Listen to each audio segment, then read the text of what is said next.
Ça marche.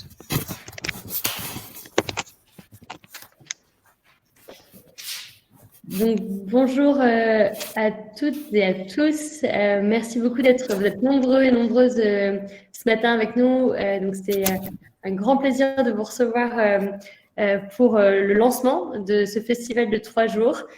Donc, c'est le Festival Empower qui a lieu aujourd'hui 100% en ligne. Donc, vous allez pouvoir nous suivre et je vais vous renvoyer le lien pour que vous voyez l'ensemble des conférences qui vont avoir lieu dans la journée.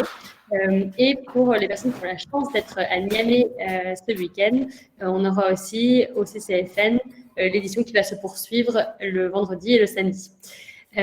Et donc, pour démarrer cette belle journée, on démarre par cette conférence. On est vraiment très heureuse d'avoir pu organiser ça. La thématique nous parle énormément. Et donc, ce matin, on va parler des mouvements féministes comme fer de lance des droits des femmes en Afrique de l'Ouest. Et pour parler de ce beau sujet, on accueille 4 conférencières. On a une conférencière qui est en train de se connecter, et je la vois d'ailleurs. Hop. Et donc, on va avoir, vous avez Michel Caboret, elles vont toutes prendre le temps de tout présenter, bien sûr, Zoé Montimakoubia, Laetitia Tonier-Loé et Nafissatou Alfari Hassan, qui seront avec vous, et Laetitia qui est modératrice pour ce matin. Et donc, juste en 2 mots pour vous en dire un tout petit peu plus sur Empower. Donc, moi, je m'appelle Aviva Markovic et je suis COO de cette organisation. Et donc, notre rôle, c'est d'accompagner les femmes à se lancer dans l'entrepreneuriat parce qu'on voit et on sait à quel point l'entrepreneuriat est un puissant levier pour l'autonomisation économique et sociale des femmes. Et donc, on agit depuis 2013. On a accompagné plus de 10 000 femmes à travers de différents pays d'opération, que ce soit en Afrique de l'Ouest, en Afrique de l'Est, mais aussi en France, où on a des activités. Et on déploie à travers différents programmes et ce qui, je pense, fait partie aussi de notre ADN et de ce qu'on sait faire le mieux, c'est qu'on crée et on développe des communautés d'entrepreneurs. Pour ceux qui nous connaissent très bien, vous avez pu peut-être déjà aller chez Sister, qui est notre tiers-lieu, qui est présent à Abidjan, qui est aussi présent à Niamey et qui a ouvert à Paris cette année. Et donc, c'est des tiers-lieux où on rassemble des communautés, on crée énormément d'événements. Et donc, n'hésitez pas à nous suivre pour voir un peu ce qui s'y passe. Voilà, c'est très rapide. Je ne vais pas prendre plus de temps sur cette conférence. Et donc, moi, je vais sortir de scène. Pour information, juste pour toutes les personnes qui nous regardent, vous avez la possibilité de poser des questions. Vous avez une petite fenêtre de questions de chat en bas à droite. Et donc, vous pouvez, je vais m'occuper de collecter vos questions. Vous pouvez voter aussi pour les questions qui vous paraissent les plus pertinentes et que vous voulez vraiment adresser. Et on prendra 10 minutes à la fin pour pouvoir les passer en revue et on va essayer d'en prendre un maximum. Voilà, et je pense que j'ai fait le tour. Laetitia, un grand merci de porter ce rôle de modératrice avec nous ce matin. Et je vais donc te laisser la main et sortir de scène.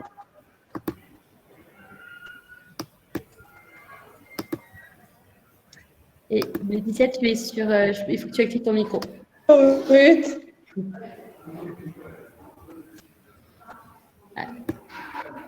Ça devrait être OK maintenant. La magie du direct. Merci Aviva et merci à toutes les personnes qui sont connectées avec nous ce matin. Merci à toutes les féministes et toutes les non-féministes et tous les non-féministes qui nous regardent éventuellement. Et merci aussi à toutes les femmes qui constituent ce mouvement pour les droits des femmes, à toutes les organisations dont on va parler aujourd'hui. Donc, je suis Laetitia Tonier-Loé. Je suis coordonnatrice de Féministes en Action pour le Fonds ROIC, qui est un fonds togolais basé au Togo. Et avec moi, j'ai un panel très riche avec Zoé Montimakoubia de la maison d'édition Les Prouesses et Micheline Caboret de l'initiative Panentegouri et Nafissatou de la Alfari Hassané de la cellule nigérienne des jeunes filles leaders. Donc, alors, on va avoir un petit échange. J'espère que ce sera convivial, qu'on aura l'opportunité d'apprendre de nous toutes. Moi, j'aime souvent introduire ce type de discussion en disant que les peuples, les pays, les gens parlent des langues différentes, mais lorsqu'il s'agit de parler de la condition de la femme, on parle toujours le même langage. Donc, on retrouve des problématiques à travers les pays, à travers partout où on voyage, on rencontre toujours les mêmes problématiques liées à la condition de la femme. Et c'est ce que les féministes essayent de changer. C'est ce narratif-là que les féministes essayent de modifier. Alors, comment est-ce qu'elles réussissent? Comment est-ce qu'elles réussissent réellement à avoir un impact sur les droits des femmes? Comment est-ce qu'elles réussissent à impulser un changement durable? C'est la question à laquelle on va répondre aujourd'hui avec cette thématique féministe, faire de lance des droits des femmes en Afrique de l'Ouest. Donc, je vais commencer par donner la parole à une première panéliste qui nous vient du milieu de l'édition. Et peut-être qu'elle va se présenter et qu'elle va nous dire un peu quel est son travail avant d'aborder la question vraiment de l'histoire, du parcours qu'on a déjà pu faire avec les grandes figures du féminisme en Afrique de l'Ouest. Donc, je passe la parole à Zoé Monti-Mapouvia. Merci.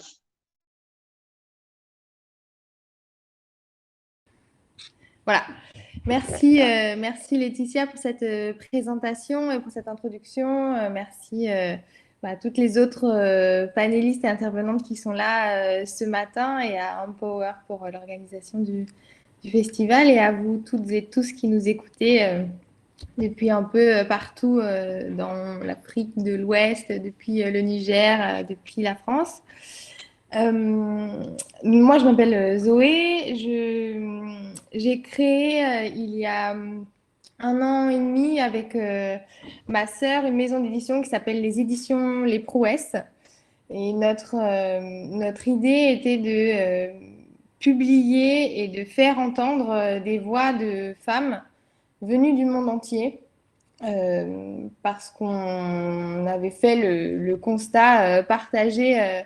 Il me semble qu'on entendait ou qu'on lisait de manière générale moins de femmes et qu'il y avait dans les récits écrits par des femmes des manières de voir le monde, des manières de le comprendre, des manières de le vivre dont on avait besoin, en tout cas nous en tant que femmes, dont on avait besoin, dont on avait envie d'avoir, d'entendre de nouveaux modèles, de nouvelles représentations, de nouveaux rêves. Et puis, à travers le monde, parce que, comme tu le disais, Laetitia, il y a des revendications communes de par le monde et des situations de vie communes que chaque femme a pu vivre et qu'on avait besoin. En tout cas, nous, on se situe donc la maison d'édition est basée en France et les livres sont diffusés en France, mais justement vont chercher des livres qui, jusqu'à présent, sont inédits en France, donc n'ont jamais, en France, en Belgique et en Suisse, donc en Europe francophone, n'ont jamais été publiés ou traduits. On va chercher des paroles de femmes et des combats de femmes dont on a besoin, envie de lire pour fortifier nos propres idées féministes, les agrandir, les développer, les renforcer à l'aune de combats de femmes qui sont situées en Afrique, qui sont situées en Amérique latine, qui sont situées en Asie ou ailleurs partout, dans l'idée qu'on a tout à gagner à se connaître, à connaître les combats et les idées de chacune de par le monde pour développer une pensée féministe qui se doit d'être inclusive, que ce soit en termes social et politique et en termes de race ou de religion. Voilà, que ce soit un féminisme international et pas pensé et centré, qui ne se base pas lui-même sur des considérations, enfin sur des dominations en fait économiques ou sociales. Donc voilà l'idée de la maison d'édition des Prouesses. Et avec cette idée, on en est venu à publier 2 femmes dont je voudrais un peu parler ce matin deux grandes femmes du féminisme d'Afrique de l'Ouest, chacune à leur manière, dans deux parcours assez distincts, mais à la voix très forte et très puissante dans leur domaine. Voilà ce que j'ai peut-être omis de dire, c'est que dans les éditions de l'Éproisse, on publie des pionnières. Et que ce soit Mariam Abba, dont je vais vous parler, qui est une pionnière de la littérature, une des premières femmes à avoir décrit ou fait une telle place dans la littérature à la condition de la femme et à l'intimité de la femme dans le couple et dans la société. Et Uwere King, qui elle est camerounaise et camerounaise installée en Côte d'Ivoire, qui est toujours vivante, contrairement à Mariam Abba qui est décédée depuis quelques années, et qui, Uwere King, est une pionnière de la création contemporaine sur le continent africain. Elles ont deux parcours un peu différents, en ce sens que Mariam Abba, qui elle est née en 1939, c'est assez tôt, en fait, bien avant de s'engager dans la voie littéraire et dans la littérature, c'est assez tôt engagée dans le militantisme féministe et dans le travail d'association. Elle a beaucoup œuvré pour l'éducation des femmes. Et son fer de lance à elle, vraiment, c'était de dire les femmes doivent être éduquées. Elle a été, en 1979, elle a été la porte-parole des associations féministes lors de la journée nationale de la femme sénégalaise. Donc, elle a fait un discours à l'Assemblée nationale et elle a été... Son discours portait sur le fait que la société n'évoluerait pas tant que les femmes n'avaient pas accès à l'éducation. Et son cheval de bataille à l'époque était de dire que les femmes qui passent la plupart de leur temps à aller chercher de l'eau ou à devoir s'occuper en priorité d'avoir accès à des points d'eau, alors comment peuvent-elles se concentrer sur autre chose? Et voilà, ça date de 79, mais en tout cas, son combat était vraiment l'accès à l'éducation des filles. Elle est venue plus tard à la littérature, poussée, convaincue par une camarade militante, elle aussi, qui l'a encouragée à écrire et qui l'a encouragée à écrire ce livre. J'essaie de vous montrer, voilà, Une si longue lettre, qui a été écrit en 1979 et qui décrit, c'est une femme qui, comme le titre l'indique, écrit une lettre à une autre de ses amies et qui lui décrit sa situation de femme dans un couple polygame et qui met au jour les mécanismes de la polygamie, du non-choix des femmes et à quel point les femmes, ou en tout cas le poids de la société et de la tradition, viennent écraser les femmes jusque dans l'intimité de leur couple. Et ça a été vraiment un peu une révolution dans la littérature à cette époque-là. Elle a reçu un prix, le prix Noma en 1980. D'ailleurs, c'est la première à recevoir ce prix. Il a été créé à ce moment-là. Et il a connu un succès extraordinaire parce que c'était aussi une des premières fois où on rentrait avec autant de précision, avec autant de force dans les mécanismes d'un couple comme ça. Et c'était... voilà, quand je parlais tout à l'heure de point de vue féminin, c'était vraiment la première fois qu'on se plaçait du côté de la femme et qu'on en décrivait aussi les mécanismes, comment ça se passait, ce qui lui a valu un succès immédiat. Le livre a été traduit dans presque 30 langues à cette époque et un succès retentissant. Donc, c'était vraiment très fort. Il se trouve qu'elle était en train d'écrire un second roman à ce moment-là, Un chant écarlate. Il se trouve également qu'elle était très malade à ce moment-là et qu'elle est décédée en 1981, quelques mois avant la parution, donc posthume, du livre Un chant écarlate. Parution posthume qui a certainement contribué au fait que Un chant écarlate ait un moindre succès par rapport à Une si longue lettre, puisque c'est un second roman, mais on sait, en tout cas en France, et c'est pour ça que on a souhaité publier son second roman aux éditions Les Prouesses. Mariam Abba a été l'autrice reconnue, adorée de Une si longue lettre. Mais point, on ne la connaissait que pour cela. Et quand on a découvert qu'elle avait écrit un second livre qui est publié au Sénégal, toujours, qui d'ailleurs en 2022 en était à sa 5e réédition, preuve de la vivacité du livre. On s'est d'abord demandé, mais pourquoi comment ça se fait. Voilà le livre qui est paru au début de l'année 2022. Il y a un mois qu'il est disponible en librairie.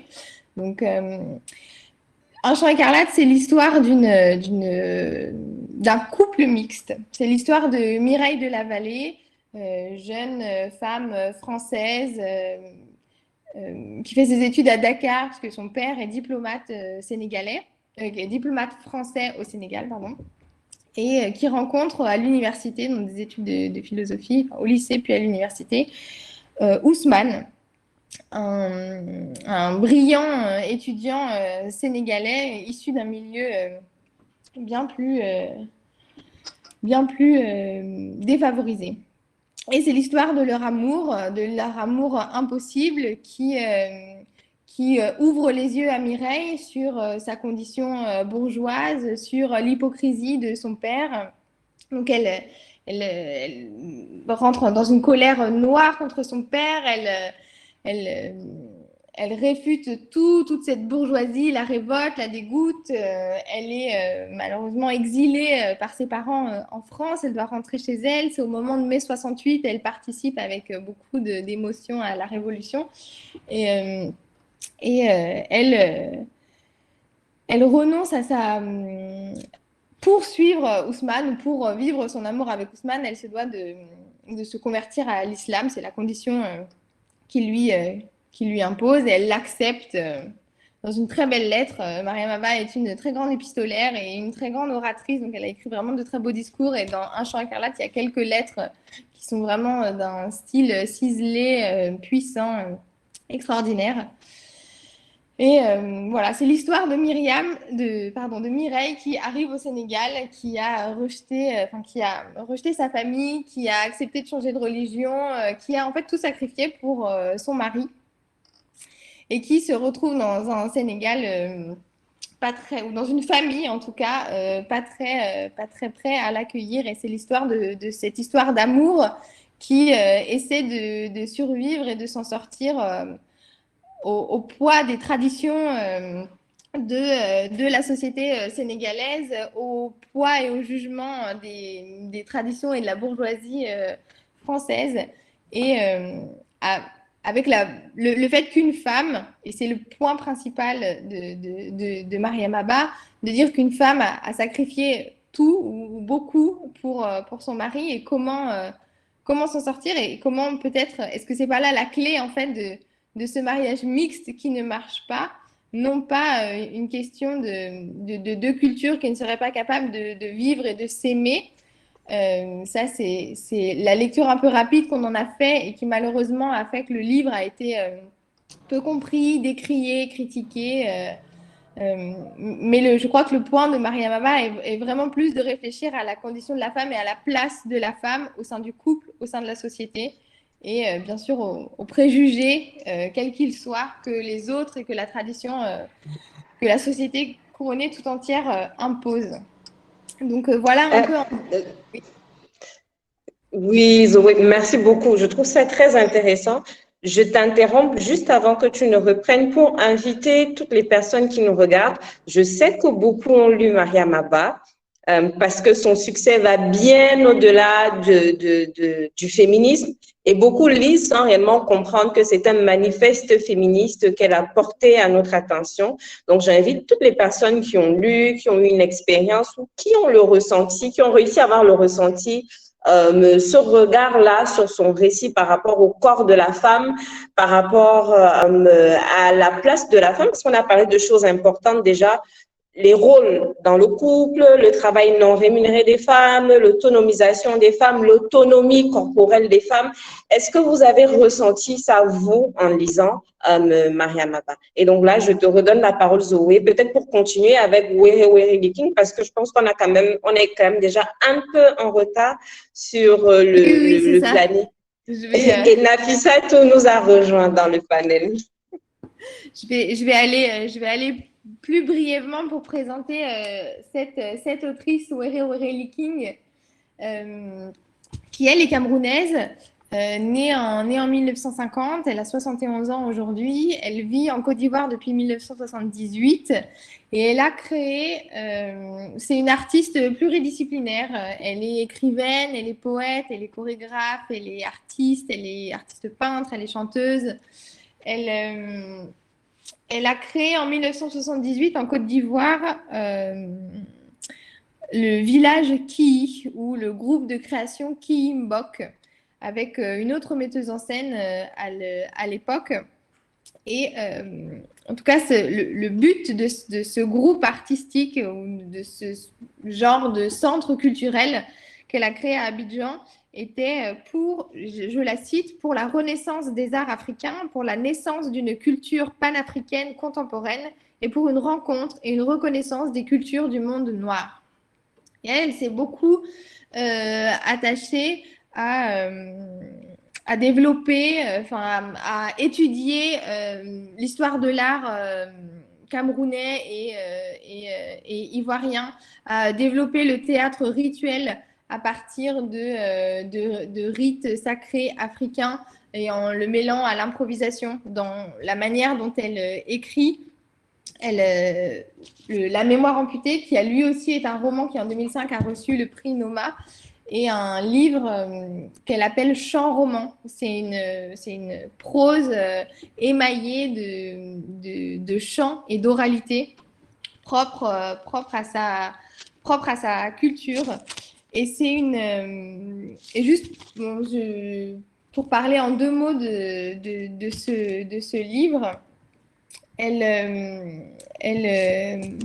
c'est un récit plus ou moins autobiographique dans lequel elle plante la jeune Allah qui, au soir de la vie de sa tante Rose vient la voir et lui demande de lui raconter son histoire de vie. Et sa tante Rose lui dit pour comprendre sa vie à elle, la vie de sa tante, Allah n'a besoin que d'une chose, c'est de se souvenir et de se rappeler de sa vie à elle. Commence alors l'incursion d'Allah, jeune femme qui se rappelle les souvenirs de sa vie et de ce qui s'est passé. Et alors on arrive dans un récit qui entremêle l'histoire du Cameroun et l'histoire de l'indépendance du Cameroun, parce ça se passe en pays Bassa au Cameroun et on entre dans le roman en guerre d'indépendance à la fin des années 60 au Cameroun, à la fin des années 50, début des années 60 plutôt. Et en même temps, cette mémoire amputée, comme elle le dit, où elle cherche qui pourra raconter les silences de l'Afrique et la mémoire de ce pays sans archives ou de ce continent sans archives, comme elle le dit, s'entremêle avec le récit de sa vie qui est émaillé de violence, qui est émaillé de viol, qui est émaillé de difficultés en tant que femme à vivre et à être, de silence post-traumatique et de difficile récupération de la parole rendu possible, entre autres par l'écriture, par l'art, par la création, pour se réapproprier une histoire encore, une place au sein de la famille, au sein du couple, au sein de la société. C'est un texte qui est extrêmement puissant, extrêmement fort. Voilà. Enfin, voilà, ce livre est disponible, enfin, a été publié en 2005 aux Nouvelles Éditions Ivoiriennes. Il est disponible sur le continent et en tout cas en France, elle est vraiment inconnue. Et aujourd'hui, je pense que cette question de silence et de briser le silence pour parler résonne tellement avec ce qu'on peut vivre. Que ça nous semblait vraiment important et vraiment une voix littéraire qui nous a manqué. Donc voilà pourquoi on l'a publié. Le livre paraît en juin en France. Voilà. Merci beaucoup Zoé. Merci pour tous ces éléments très enrichissants. Et même pour nous qui sommes des féministes, je ne sais pas si on a toujours, en acceptant, en recevant ces récits immenses de Were Diking ou de Mariam Abba et d'autres encore, on a conscience du pouvoir féministe qu'il y a là-dedans. Et je donnerai certainement la parole tout à l'heure aux autres panélistes pour qu'elles nous disent si de leur point de vue, on comprend pourquoi finalement elles sont connues, elles sont acceptées en tant qu'autrice, mais pas toujours en tant que féministe. C'est-à-dire que le travail féministe en tant que tel n'est pas intégré dans le récit qu'on fait du travail que ces autrices-là ont fait. Juste une petite parenthèse pour dire à quel point je pense que c'est intéressant aussi et je vais attirer votre attention. Were Diking, par exemple, vient du pays Bassa. Pour la petite histoire, je suis camerounaise, je viens du pays Bassa. On est réputé pour être des têtes dures, des femmes difficiles. Parce qu'on a c'est ce qu'on dit, qu'on a cette parole libérée. Et j'inviterai aussi les personnes qui regardent à lire M. Leboum, qui a écrit un livre sur la période de la période des luttes coloniales à la fin des années 60 au Cameroun, et qui a cette puissance qu'on retrouve aussi dans les récits de Were Diking, où M. Leboum fait ce travail-là pour visibiliser le rôle des femmes dans cette lutte-là, parce que finalement, comme à chaque fois, on les invisibilise. Donc, notre panel est complet. On vient de... Pour la publication en France de La mémoire amputée, c'est M. Leboum qui va faire la préface. Ah, magnifique. Donc, je vais donner la parole à Micheline Caboret dans un instant, si elle est prête à prendre la parole. Je vais lui proposer éventuellement de réagir sur toute la présentation de Zoé et ce qu'elle a dit sur le rôle important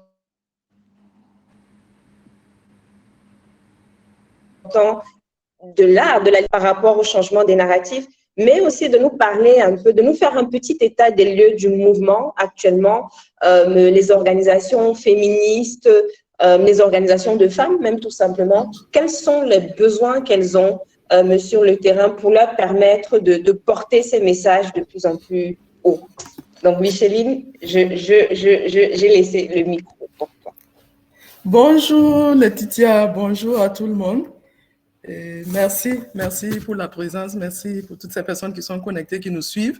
Et je suis très ravie de partager ces moments avec vous. Merci beaucoup à Zoé pour avoir dressé un tableau synthétique de l'engagement de quelques pionnières des luttes féministes africaines. Et comme tu l'as dit, Laetitia, je pense que tant au niveau de l'Afrique que dans le monde, il y a beaucoup de femmes, des pionnières, des femmes qui se sont engagées, qui ont fait un travail formidable sur les luttes féministes, sur les luttes des femmes, sur la libération des femmes sur le continent. Rassurez-vous, elles sont très nombreuses, des guerrières qui ont apporté leur contribution et qui ont marqué de leur temps. Bien sûr, ces femmes ne sont pas, leur travail n'est pas reconnu à sa juste valeur. Il y a un travail de déni et Dieu merci, ces derniers temps, je pense qu'avec tout le mouvement qui se construit, on travaille à visibiliser leur travail, à les rendre vraiment visibles et à faire connaître aussi, à faire connaître le contenu.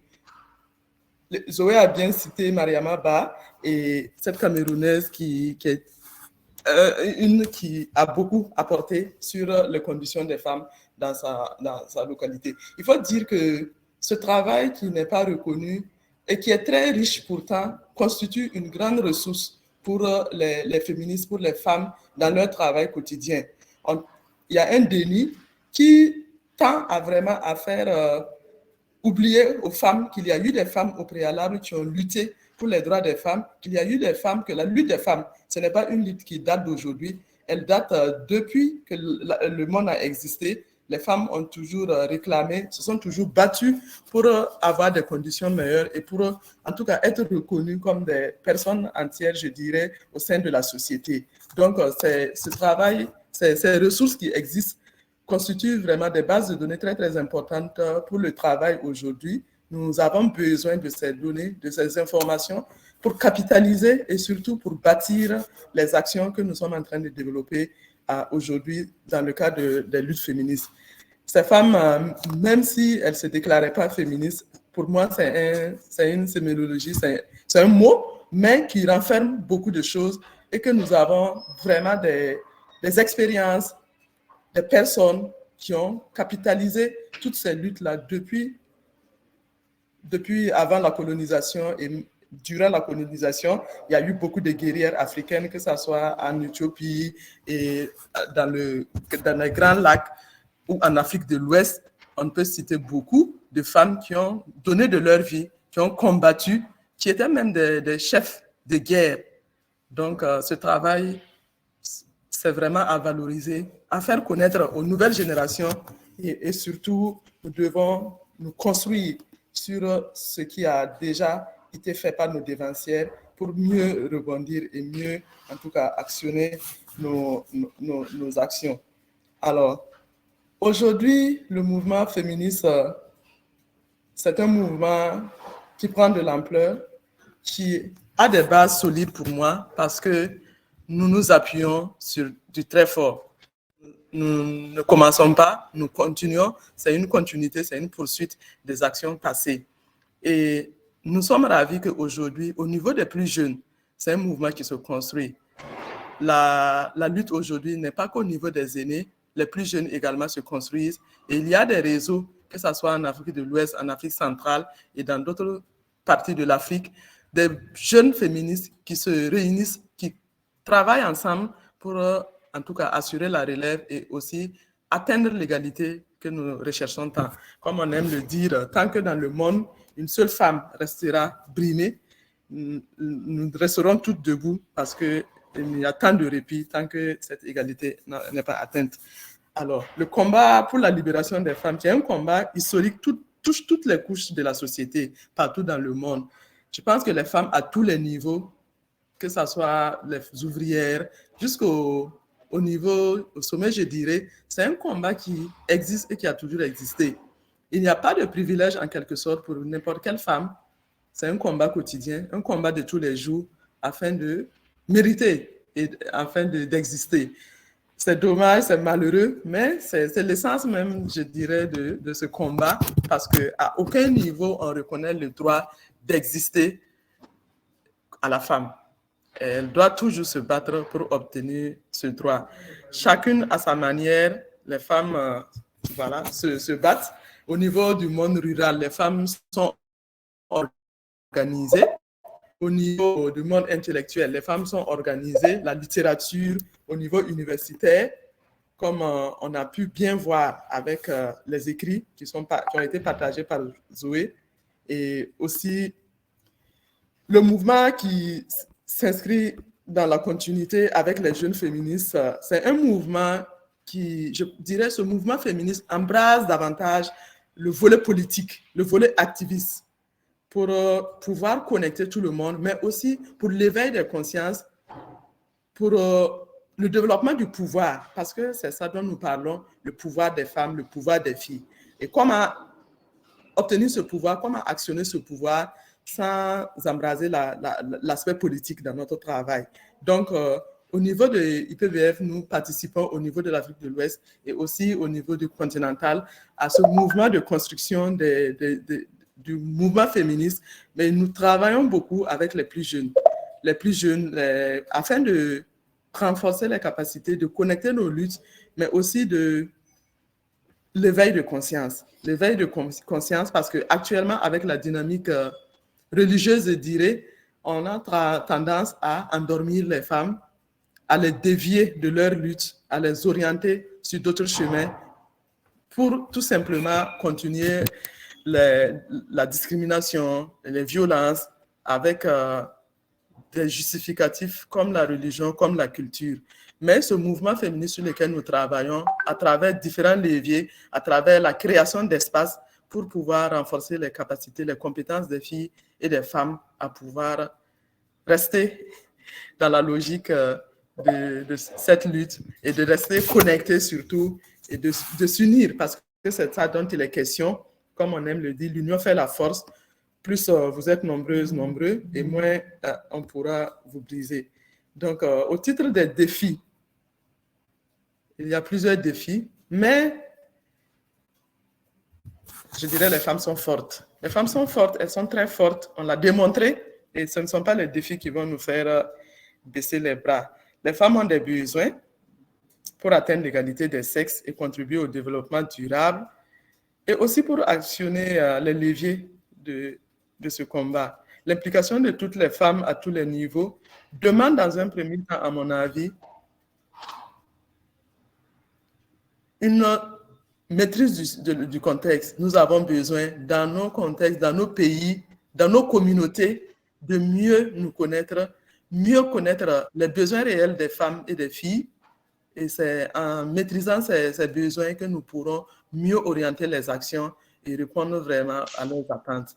Nous avons besoin de la documentation et avec la présentation de Zoé, cela se définit clairement. Nous avons besoin des recherches, des études qui travaillent vraiment sur les réalités, sur les conditions de vie des filles et des femmes. Cette base, ce travail de base va mieux orienter nos actions, nos réflexions et aussi mieux formuler nos stratégies afin de répondre vraiment aux attentes des filles et des femmes et surtout mieux les impliquer et mieux les accompagner. En dépit de la maîtrise du contexte, il y a la connexion de notre travail. Nous parlons davantage de sororité. Comment les femmes peuvent se tenir main dans la main pour atteindre les objectifs, pour en tout cas atteindre l'égalité des sexes et pour gagner ce combat que nous allons bien sûr gagner. Nous avons besoin de nous soutenir, de travailler ensemble.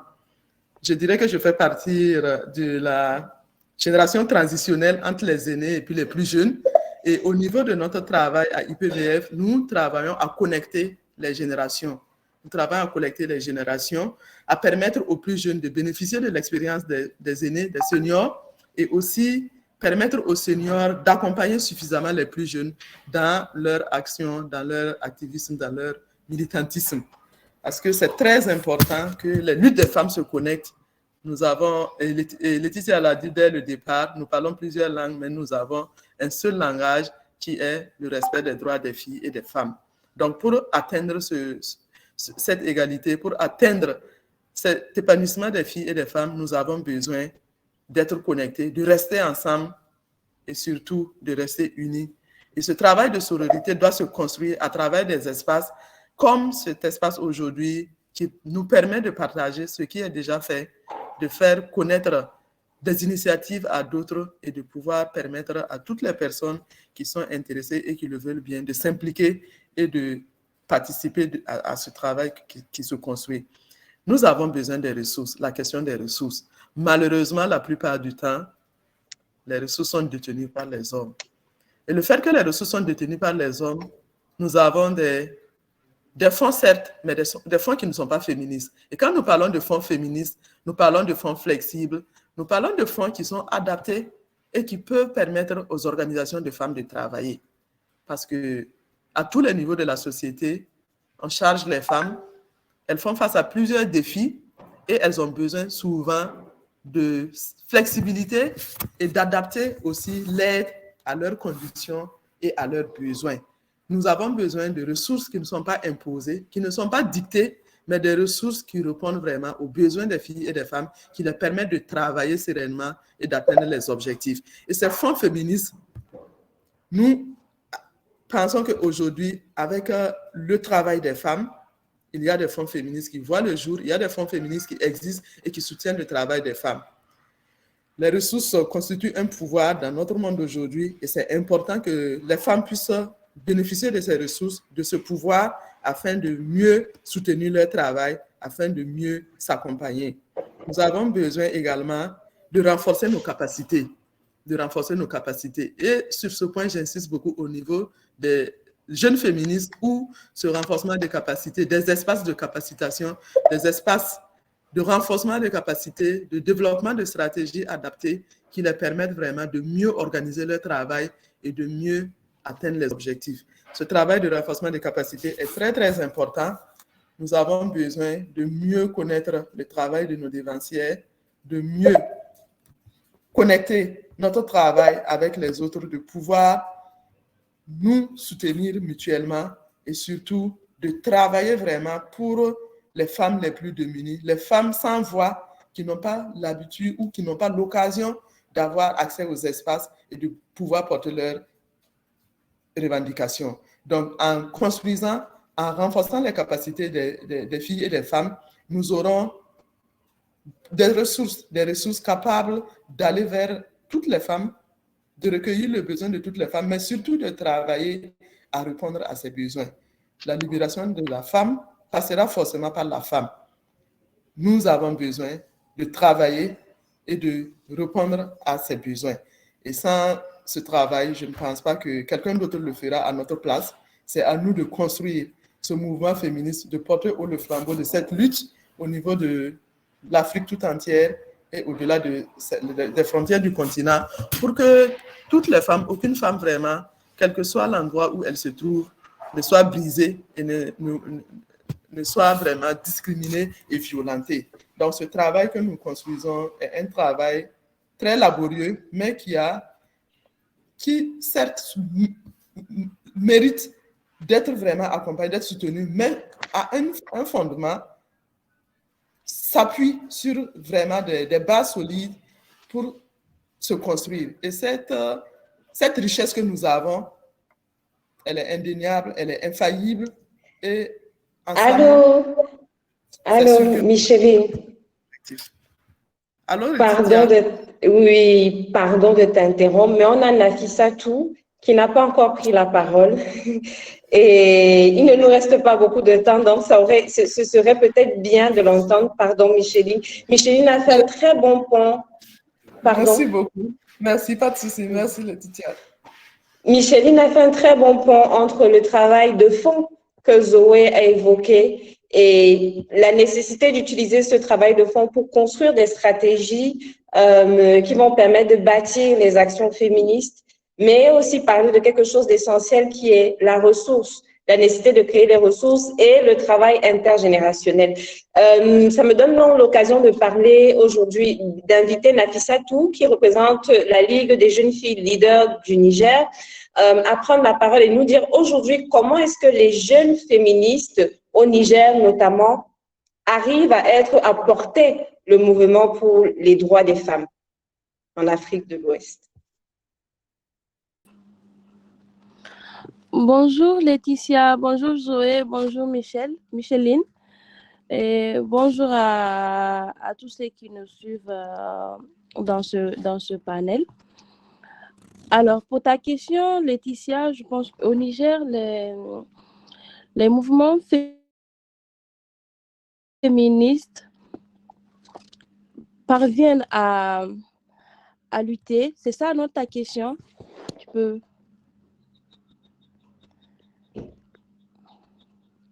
Laetitia? Oui. Oh, ok, j'ai mon micro. Oui, c'est bien ça ma question de savoir comment les mouvements féministes, notamment les mouvements de jeunes que tu représentes ici aujourd'hui, arrivent à lutter, arrivent à avoir un impact. Et peut-être tu pourras aussi, vu qu'on arrive vers la fin du débat, poser les questions sur les challenges que vous rencontrez. Mais vraiment, comment vous luttez, comment vous apportez un impact sur les droits des femmes? Alors, c'est qu'on fait déjà, je fais un rappel peut-être du contexte socio-culturel et religieux du Niger qui fait en sorte que le simple fait des fois d'entendre le mot féministe ou bien une personne dire que je suis féministe fait en sorte que cette personne, elle est étiquetée d'antisociale ou bien d'une personne qui veut importer la culture européenne au Niger. Et ça fait en sorte qu'il y a un véritable blocus pour les jeunes femmes ou bien les jeunes filles féministes qui veulent militer dans ce mouvement. Mais nous, ce qu'on fait avec les jeunes féministes nigériennes, c'est déjà d'occuper l'espace.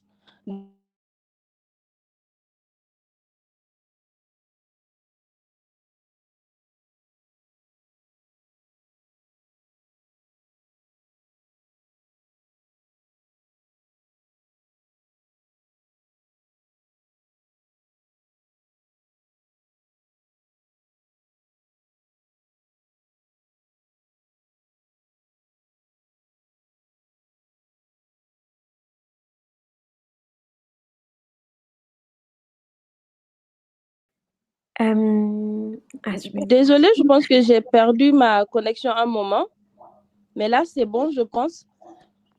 Oui, c'est bon. Alors, je disais, ce qu'on fait, c'est déjà d'occuper l'espace, de parler du féminisme, d'assister à des conférences, mais également de montrer qu'au Niger, il y a des féministes bien avant nous et que le mouvement, c'est pas maintenant que le mouvement est importé et que c'est pas un effet de mode comme d'autres le disent, mais c'est plutôt un mouvement pour la libération des femmes, pour qu'aujourd'hui, la femme nigérienne puisse avoir le choix de décider ce qu'elle veut faire de sa vie. Si la femme nigérienne aujourd'hui, elle veut entreprendre, qu'il n'y ait pas de blocus à son projet, parce que tout simplement, elle est une femme, mais de comprendre en fait que la femme aussi, elle a des droits, tout comme l'homme, et de comprendre la réalité du pays, qu'il y a des choses au Niger qui fait en sorte que la femme ne puisse pas vraiment s'épanouir. Et ça fait en sorte en fait que même quand on parle sur les réseaux sociaux, il y a des jeunes, je pense, qui après nous écrivent en privé pour demander plus d'informations sur le mouvement. Il y a des jeunes filles qui disent « Oh, je suis féministe, je veux être féministe, je veux intégrer le mouvement, je veux mieux comprendre pour pouvoir mieux défendre les valeurs féministes, mais j'ai peur. » Et je pense que tout commence par une personne ou bien le début de tout est difficile. Mais avec ce qu'on fait, c'est vrai que des fois, nous sommes insultés, nous sommes traités de tout. Mais ça fait en sorte que petit à petit, les gens sont en train de comprendre. Et ce qui me plaît le plus, c'est que ce sont les filles et les femmes qui sont en train de comprendre. Et je me dis, du moment où les filles et les femmes comprennent, c'est déjà un point, c'est déjà une victoire. Si toutes les femmes arrivent à comprendre, ça veut dire que les autres n'ont pas d'autre choix que d'accepter. Voilà ce que je peux dire par rapport à ta question, vu qu'on n'a plus assez de temps.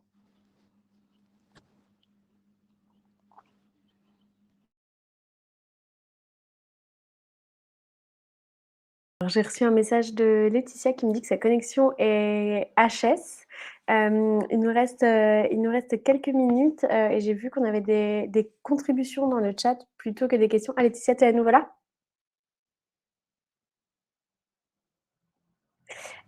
Du coup, peut-être avant de prendre les questions, merci beaucoup Nafissatou pour ce témoignage et bravo pour le travail que vous faites au Niger. En attendant que Laetitia se reconnecte, est-ce que Micheline et Zoé, vous voulez réagir à ce qu'a dit Nafissatou?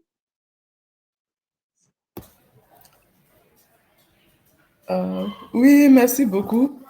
Et je pense que ce que dit Nafissatou est vrai et un peu la même réalité dans nos pays où on a la chance de la présentation de Zoé que cette question de féminisme n'est pas une question importée, même si pour nous distraire, des personnes travaillent à convaincre la majorité que c'est importé, ce n'est pas de notre culture, alors que la lutte des femmes, on l'a bien vue, elle est réelle et elle a toujours existé. Et aujourd'hui, si elle porte un autre nom, ce n'est pas ce qui dénature cette lutte ou ce n'est pas ce qui va, en tout cas, nous empêcher d'avancer. Et comme elle a dit, c'est très important qu'aujourd'hui, des filles et des femmes comprennent et que de plus en plus, elles se rendent compte de l'importance de cette lutte dans notre travail. Et c'est ça qui est très, très important. Donc, nous continuons ce travail de sensibilisation. C'est un travail de communication parce que la communication, prendre la parole, c'est prendre le pouvoir. Et cette façon de communiquer dont les hommes ont toujours maîtrisé, nous les femmes, nous devons dans notre travail maîtriser cette communication, travailler à toucher le maximum de femmes possible parce que c'est de ça qu'il est question. Et tant que les personnes n'ont pas l'information, bien sûr, ce qu'elles reçoivent, c'est ça qu'elles acceptent. Et nous devons travailler à toucher le maximum de personnes possible, à communiquer davantage sur notre travail, sur ce que nous faisons, à mobiliser davantage de filles et de femmes à s'impliquer, à participer. Et c'est ça vraiment qui va amplifier la voix des filles et des femmes, toucher le maximum de personnes possible et bien sûr briser les codes sociaux et culturels. Et ces codes-là vont une fois disparaître et permettre à la femme de se libérer du joug du patriarcat et de bien sûr prendre son envol. Donc c'était pour compléter ce qu'elle a dit. Je ne sais pas si Zoé voilà, veut dire quelque chose. Moi, c'est très une question sur, comme vous parliez des réseaux, de la nécessité de documentation, de connaître les pionnières, quels étaient justement les réseaux de recherche ou d'accès à ces ressources existants ou envisagés, imaginés, que ce soit vous, Micheline, ou Nafissatou, des sites internet, des lieux, des bibliothèques, des émissions de radio, je ne sais pas, des interventions dans des écoles. Comment concrètement ça prenait forme et ça pourrait prendre forme? Alors, moi, ça coupait un petit peu de mon côté. Est-ce que Micheline et Nafissatou, vous avez pu entendre la question qui est, si je résume ou reformule, c'est quels sont les réseaux féministes aujourd'hui qui permettent aux structures d'avoir accès à des ressources, qu'elles soient financières ou opérationnelles? Je pense que Micheline et Nafissatou, vous avez toutes les deux plein de choses à dire là-dessus. Oui, je vais commencer déjà au niveau de IPBF, qui est l'initiative Panantougri pour le bien-être de la femme, une organisation féministe burkinabé. Nous avons lancé en 2020 le Fonds Panantougri, qui est un fonds des jeunes féministes de l'Afrique de l'Ouest. Et ce fonds travaille à mobiliser les ressources en Afrique de l'Ouest pour redistribuer auprès d'organisations et de groupes dirigés prioritairement par les jeunes filles et les jeunes femmes de moins de 40 ans. Et comme je l'ai dit, c'est un défi très important parce qu'en Afrique de l'Ouest, malheureusement, nous sommes une région francophone qui mobilise peu de ressources et malheureusement, les ressources déjà qui sont mobilisées ne vont pas aux organisations de jeunes filles et de jeunes femmes. Donc, nous faisons ce combat pour le soutien et la construction d'un mouvement féministe en Afrique de l'Ouest francophone. Et déjà, nous avons le réseau des jeunes féministes de l'Afrique de l'Ouest, qui est un réseau accompagné par Equipop. Et ce réseau aussi regroupe des féministes des 8 pays de l'Afrique de l'Ouest. Et au sein de ce réseau, nous travaillons également à mobiliser des ressources, à faire ce travail de capacitation, ce travail de plaidoyer pour les droits des filles et des femmes.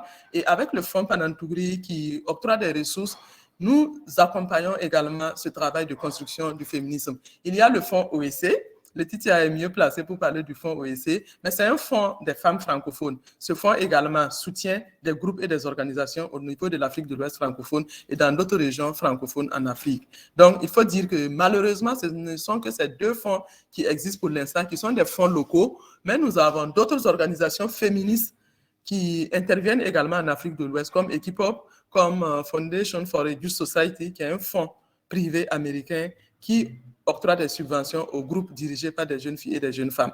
Donc, nous avons quelques organisations qui existent, qui financent, mais c'est très peu par rapport à la demande. J'ai vu un commentaire dans le chat parce que les ressources, malheureusement, sont détenues par des grandes ONG qui financent des organisations dont le pouvoir est détenu par des hommes. donc qui ne font pas un travail vraiment féministe, un travail pour la promotion des droits des femmes, on dira que notre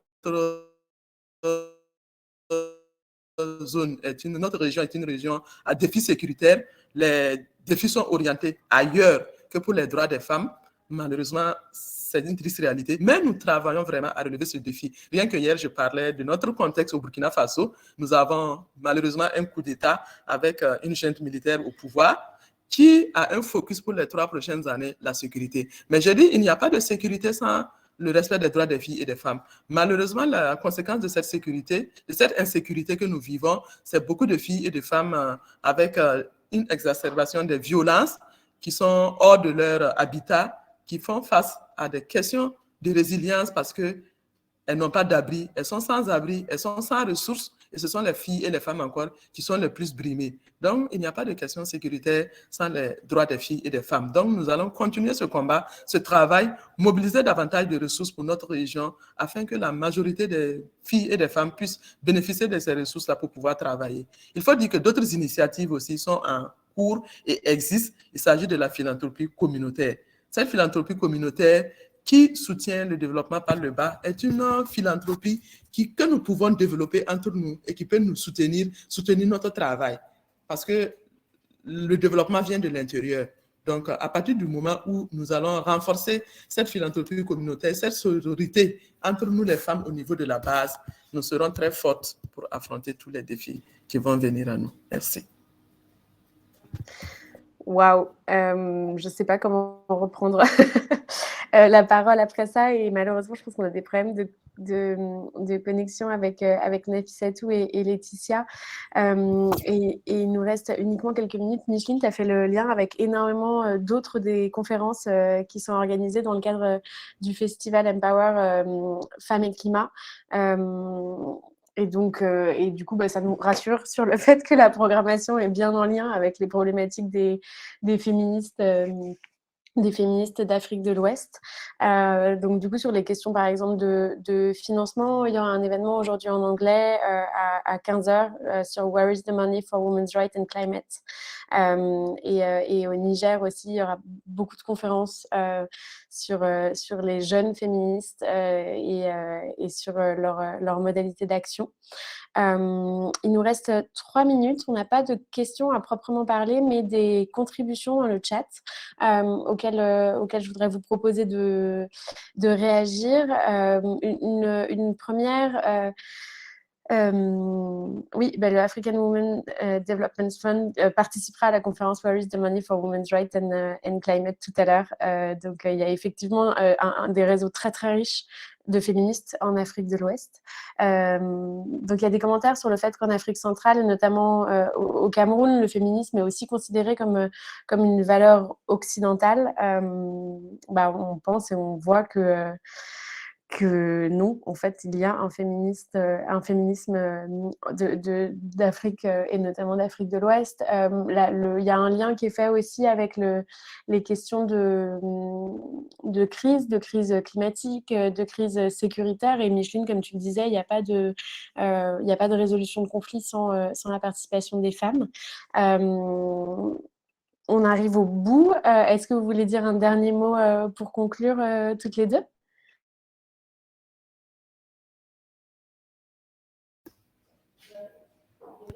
Alors, merci. Je remercie vraiment Empower pour cet espace qui nous a permis de partager le travail que nous faisons, qui a besoin d'être visibilisé, d'être connu et qui va permettre à toutes les filles, les femmes connectées de se connecter à ce réseau qui se construit, car nous avons besoin de tout le monde dans cette lutte. Nous avons besoin de l'implication de tout le monde. Et voilà. Merci beaucoup pour la parole. Ouais. Micheline, dire merci effectivement à toutes les intervenantes, Power, Marguerite, Aviva, toutes les personnes qui ont rendu possible ça, et pour le fait que effectivement l'important et la première étape, sans doute, c'est nous de nous connaître, de nous d'apprendre à nous connaître, de savoir qui fait quoi, ce qu'on fait, de nous comprendre, de nous valoriser, de valoriser les actions de chacune, et c'est en étant solidaire comme ça, et en ayant conscience et connaissance de des différentes stratégies, actions qu'on va, qu'on va grandir et qu'on va aller plus loin.